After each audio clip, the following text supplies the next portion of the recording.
देखिए, कर्नाटक में एसडीपी हम काम शुरू कर कर 13 साल हो गए।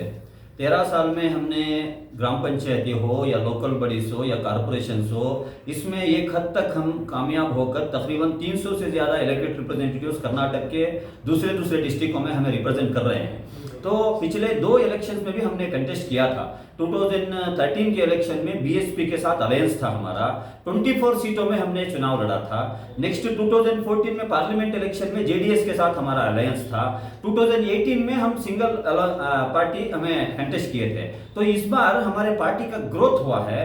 13 साल में जो पार्टी का ग्रोथ नहीं हुआ था, पिछले 5-6 या 1 साल के अंदर 29 डिस्ट्रिक्ट्स में हमारा प्रेजेंस है। तो हमारी जिम्मेदारी बनती है, बीइंग ए पॉलिटिकल पार्टी, हम चुनावी इस मैदान में हमारे कैंडिडेट को फील्ड करें। इसलिए हमने डिसीजन लिया 100 कॉन्स्टिट्यूंसी में हम इस बार कंटेस्ट करेंगे और कर्नाटक के कल्याण कर्नाटक, ओल्ड मैसूर और कोस्टल कर्नाटक, यहाँ पर ज्यादा हमारा स्ट्रेंथ है, तो यहाँ पर हमारे सीट कंटेस्ट करेंगे। आपने कहा कि पिछले 1-2 सालों में जो है ज़्यादा आपकी स्ट्रेंथ हो गई पार्टी की। क्या इसकी वजह पीएफआई की बैन है, या क्या आपको पीएफआई की बैन की वजह से नुकसान हुआ या फ़ायदा हुआ? ये पीएफआई की बैन तो अब 2-3 महीनों का हिस्सा है। हमारा 1 साल से ग्रोथ होते आ रहा है। मैं बोला लास्ट बिफोर 1 ईयर हम सिर्फ 17 या 18 डिस्ट्रिक्ट्स में थे।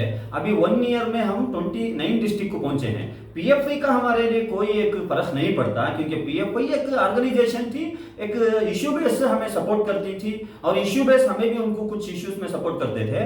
एज ए पॉलिटिकल पार्टी हम कैडर बेस हैं। हमारा कैडर स्ट्रेंथ जैसे ही ग्रेजुअली बढ़ते जाएगा तो वहां पर हमारे कमिटीज बनाते जाएंगे हम, तो हमारा नेचुरल ग्रोथ है।